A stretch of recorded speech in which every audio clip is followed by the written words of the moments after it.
Assalamualaikum warahmatullahi wabarakatuh. Perkenalkan, nama saya Dian Anugrah Putri dari Prodi D4 Teknik Multimedia dan Jaringan jurusan Teknik Elektro Politeknik Negeri Ujung Pandang. Pada kesempatan kali ini, saya akan mempresentasikan tugas akhir semester saya untuk mata kuliah metode penelitian dengan judul aplikasi pemantauan lokasi anak berbasis Android menggunakan Global Positioning System dan Location Based Service. Presentasi kali ini akan terbagi menjadi beberapa bagian. Yang pertama adalah pendahuluan yang berisi latar belakang, rumusan masalah, ruang lingkup penelitian, serta tujuan dan manfaat penelitian. Kemudian selanjutnya adalah tinjauan pustaka yang berisi kajian teori dan penelitian terkait. Bab ketiga merupakan metode penelitian yang berisi penjelasan mengenai metode yang digunakan, tempat dan waktu penelitian, alat dan bahan yang digunakan, serta teknik pengumpulan data. Kemudian selanjutnya adalah jadwal dan yang terakhir adalah penutup. Baik, sekarang kita beralih ke latar belakang. Mengapa penelitian ini dilakukan? Jadi, terdapat beberapa perkembangan teknologi yang semakin maju di era sekarang ini. Contohnya adalah teknologi komunikasi menggunakan smartphone yang memiliki beberapa fitur seperti kamera, internet, dan Global Positioning System atau GPS, juga teknologi seperti Location Based Service atau LBS, yang merupakan sebuah layanan yang memberikan informasi mengenai lokasi pengguna. Layanan ini juga berfungsi untuk menunjukkan lokasi-lokasi yang berada di dekat pengguna seperti SPBU, masjid, dan ATM. Berdasarkan uraian di atas dan penelitian yang sudah ada, aplikasi ini akan dibuat. Pengawasan dalam kegiatan sehari-hari yang dikerjakan oleh orang tua kepada anaknya dapat dilakukan dengan menanyakan secara langsung kemana saja anaknya bepergian, ataupun lokasi-lokasi yang telah dikunjunginya. Namun, hal ini tentu saja kurang efektif karena anak bisa saja berbohong ataupun lupa mengabari saat bepergian. Hal ini dapat meningkatkan kasus penculikan kepada anak yang kurang mendapatkan pengawasan dari orang tuanya. Banyak aplikasi lain yang juga berfungsi untuk berbagi lokasi dengan orang lain seperti Family Locator, WhatsApp, Line Here, GPS to SMS, dan lain-lain. Namun, kekurangan dari aplikasi ini adalah orang yang ingin diketahui lokasinya harus menyetujui bahwa lokasinya akan dilacak. Hal ini tentu kurang efektif untuk dilakukan saat terjadi masalah-masalah darurat. Untuk mengatasi masalah di atas, diperlukan sebuah aplikasi yang dapat memantau lokasi anak-anak, juga memberikan notifikasi kepada orang tua setiap kali anak berpindah tempat.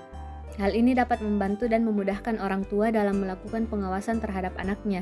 Aplikasi ini juga dilengkapi dengan fitur kejadian darurat yang dapat langsung mengirimkan notifikasi ke orang tua, sehingga diharapkan dapat membantu orang tua dalam mengawasi anak mereka agar orang tua tidak perlu khawatir saat anak tengah berada di sekolah dan jauh dari jangkauan orang tua.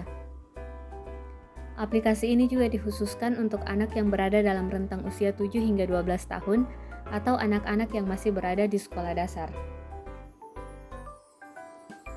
Selanjutnya adalah rumusan masalah. Masalah apa saja yang akan dipecahkan melalui penelitian ini? Yang pertama adalah bagaimana implementasi teknologi GPS dan LBS dapat membantu dalam melakukan pengawasan terhadap anak. Dan yang kedua adalah bagaimana orang tua dapat melakukan pengawasan terhadap anak hanya melalui perangkat smartphone. Selanjutnya adalah tujuan penelitian. Hal apa yang ingin dicapai dari dilakukannya penelitian ini? Terdapat beberapa tujuan penelitian. Yang pertama adalah merancang dan mengimplementasikan aplikasi yang dapat menampilkan lokasi anak menggunakan teknologi GPS dan LBS. Yang kedua adalah mempermudah orang tua dalam melakukan pengawasan terhadap anak.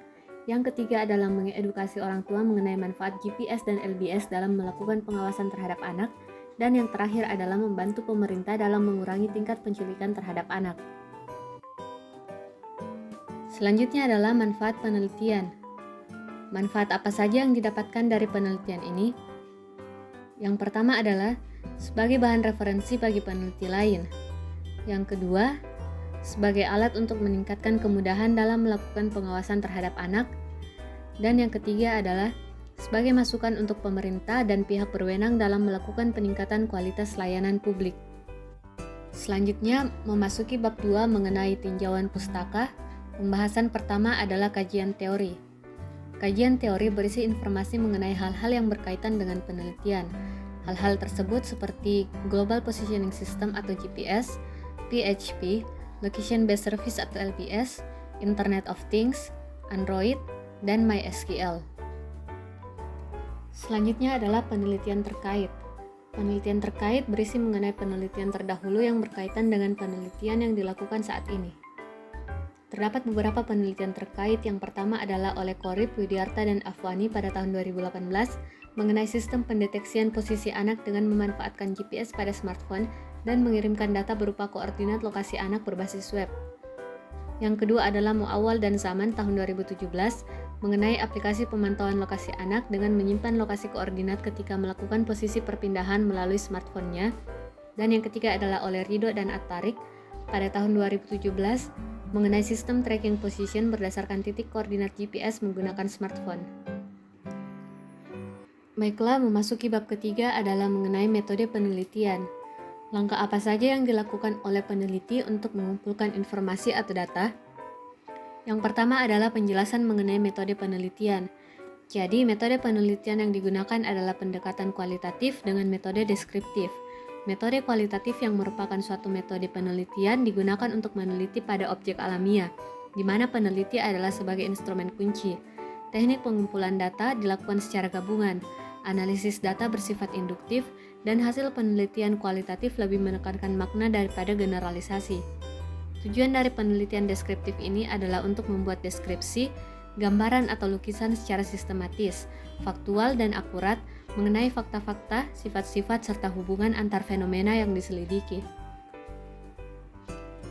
Kemudian tempat dan waktu dilakukannya penelitian, bertempat di Makassar pada bulan Februari tahun 2022 hingga Maret 2022.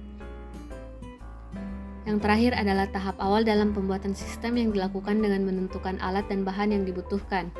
Jadi alat yang akan digunakan adalah laptop, mouse, dan software berupa Android Studio, Adobe Illustrator, dan Adobe Photoshop. Bahan yang dibutuhkan adalah database sebagai media penyimpanan. Selanjutnya adalah teknik pengumpulan data. Metode apa saja yang digunakan untuk mengumpulkan data? Teknik pengumpulan data dalam penelitian kualitatif adalah dengan melakukan observasi, wawancara, dan studi dokumentasi. Yang pertama adalah observasi. Observasi yang dilakukan dalam penelitian ini adalah pengamatan. Pengamatan dilakukan dengan cara non-participant observation terhadap orang tua dalam melakukan pengawasan terhadap anak melalui perangkat mobile. Yang kedua adalah wawancara.